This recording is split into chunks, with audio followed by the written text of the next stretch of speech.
Hello students, welcome to the Agnij online classes. और आज की क्लास में हम आगे बढ़ाएंगे क्लास 12th बिजनेस स्टडीज़ का चैप्टर फाइनेंशियल मैनेजमेंट।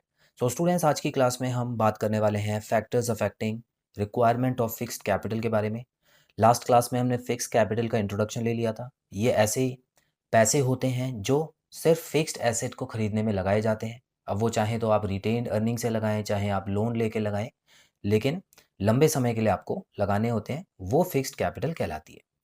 तो ऐसे कौन से फैक्टर्स हैं, ऐसी कौन सी चीज़ें हैं जो ऐसे डिसीजन लेने में हमारे ऊपर असर डालती हैं? तो हमको इन डिसीजंस ले इनमें से कोई भी डिसीजन अगर हम ले रहे हैं तो उनको लेने से पहले हमको इन चीज़ों का ध्यान रखना है। तो आइए स्टूडेंट शुरू करते हैं। पहला पॉइंट आपको दिया हुआ है नेचर ऑफ बिजनेस।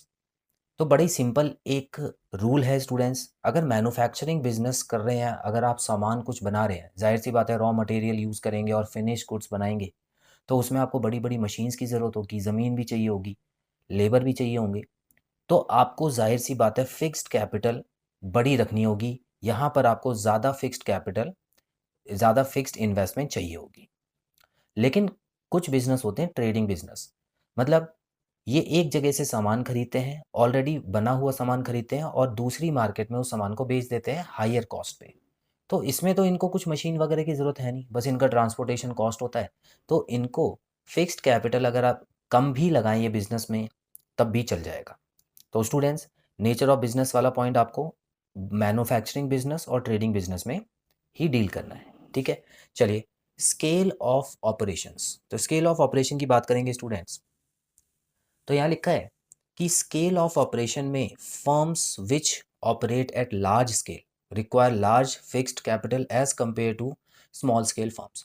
जाहिर सी बात है, स्केल मतलब होता है स्टूडेंट्स, देखिए, अगर मान लेते हैं कोई कंपनी पूरे इंडिया में सप्लाई करती है सामान को, ठीक है? जैसे फॉर एग्जांपल आप अमूल मिल्क या अमूल मिल्क प्रोडक्ट्स के बारे में बात कर सकते हैं। तो पूरी इंडिया में सप्लाई होता है ना इसका काम। तो इसका सामान जो है पूरी इंडिया में सप्लाई होता है, सॉरी। तो यहाँ पर आप देख सकते हैं जब भी लार्ज स्केल पे काम करना है तो फिक्स्ड कैपिटल ज़्यादा चाहिए, और लो लेवल पे अगर आपको काम करना है, अगर मान लेते हैं आपको सिर्फ दिल्ली में अपना सामान बेचना है या सिर्फ पर्टिकुलर स्टेट में सामान बेचना है, तो उसके लिए आप अपनी फिक्स्ड कैपिटल कम भी रख सकते हैं, ठीक है? बड़े सिंपल पॉइंट्स हैं, ये नॉर्मली हर कोई व्यक्ति सोचता है। Choice of technique. अब आपने पढ़ा है स्टूडेंट्स, इकोनॉमिक्स में भी आपने पढ़ा होगा कि दो तरह की टेक्निक होती है। एक कैपिटल इंटेंसिव होती है, दूसरी लेबर इंटेंसिव होती है। अब कैपिटल इंटेंसिव टेक्निक जो है वो महंगी पड़ती है क्योंकि उसमें मशीन्स आ जाती हैं। लेबर इंटेंसिव टेक्निक्स थोड़ी सी सस्ती पड़ती हैं। तो company using capital intensive techniques requires more fixed capital as compare to labour intensive technique. अब ये तो कंपनी के काम पे डिपेंड करेगा कि उसको मशीन ज़्यादा चाहिए या लेबर ज़्यादा चाहिए। कुछ कंपनियां लेबर से ही काम करा लेंगी क्योंकि उसमें आसान काम होगा, इतना मुश्किल काम नहीं होगा। लेकिन कुछ कंपनियों को मुश्किल काम करना है। अब मान लेते हैं कि किसी कंपनी का ही काम है, जैसे रेलवे वैगन्स को पटरी पे रखना या रेलवेज़ की सर्विस करना। तो ऐसे में उसको तो कोई ना कोई मशीन्स वगैरह चाहिए होंगी ना। तो इस वजह से स्टूडेंट्स, कंपनी के काम पे डिपेंड करता है, जिसको चॉइस ऑफ टेक्निक में दे दिया गया है पॉइंट में। फोर्थ नंबर पॉइंट ग्रोथ है, बड़ा ही सिंपल पॉइंट है ये भी। कंपनी अगर फ्यूचर में चाहती है कि वो ग्रो करे, तो इसका मतलब है कि उसको ज़्यादा फिक्स्ड कैपिटल चाहिए होगी, ठीक है? लेकिन कंपनी पहले से ही ग्रो हो रखी है। देखिए, ग्रो अगर नहीं है, कंपनी नहीं हो रही है कंपनी, इसका मतलब ये नहीं है कि वो कंपनी बेकार कंपनी है स्टूडेंट्स, ठीक है? इसमें इसमें कंफ्यूज मत होइएगा। कुछ कंपनीज़ का लक्ष्य ही होता है कि हम लोग एक ही स्टेट में करेंगे, चाहे कुछ भी हो जाए, चाहे कितना भी फ़ायदा हो जाए, अभी हम फ़िलहाल एक ही स्टेट में करेंगे। तो वो ऑलरेडी पूरे स्टेट में ग्रो कर गई है, ठीक है? उन्होंने मेहनत करके पूरे स्टेट में वो ग्रो हो गई है। अब वो चाहते ही नहीं और ग्रो करना, तो उसमें इसका मतलब ये नहीं है कि वो बेकार कंपनी है। उस स्टेट में वो सर्विस देना चाहती है और वो सर्विस को और अच्छा करना चाहती है, ऐसा भी हो सकता है। उसी तरह आप इंडिया में ले सकते हैं, कुछ कंपनी हो सकता है कितनी भी अच्छी हो, वो इंडिया में ही अपनी सर्विसेज देना चाहती हो। जैसे रिलायंस इंडस्ट्री सबसे अच्छा एग्जांपल है, ज़्यादातर वो उसकी सर्विसेज आपको इंडिया में ही मिलेंगी, ठीक है? तो कुछ कंपनीज चाहती हैं कि वो ग्रो करती रहें, मतलब पहले एक स्टेट में रहें, उसके बाद पूरे इंडिया में रहें या पूरी कंट्री में रहें, उसके बाद फॉरेन कंट्रीज़ में भी वो इन्वेस्ट करें। तो ऐसे अगर ग्रो करना चाहती है कंपनी, तो उनको तो फिक्स्ड कैपिटल ज़्यादा चाहिए होगी।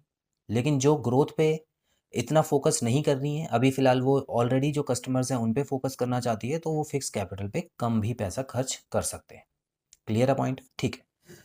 5th point, financing alternatives.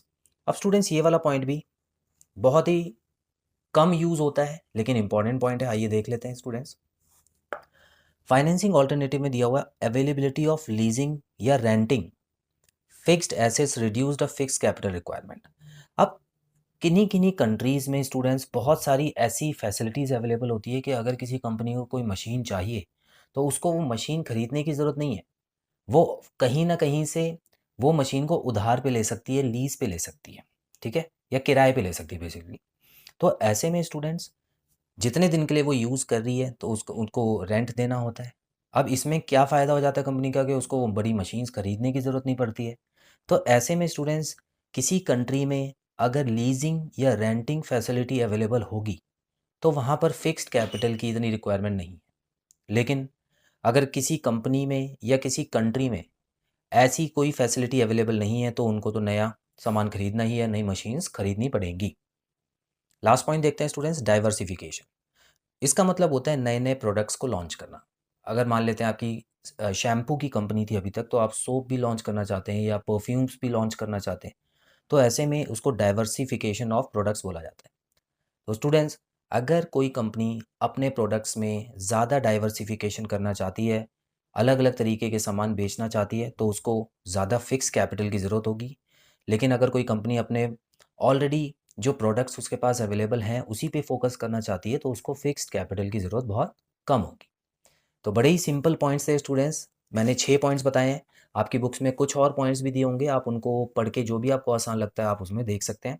लेकिन याद रखिएगा, जो भी मैंने पॉइंट्स बताए हैं उसमें आप अपनी तरफ से भी कुछ पॉइंट्स ऐड कर सकते हैं, ठीक है? कुछ एग्ज़ाम्पल्स भी ऐड कर सकते हैं अगर कोई पॉइंट में नहीं है।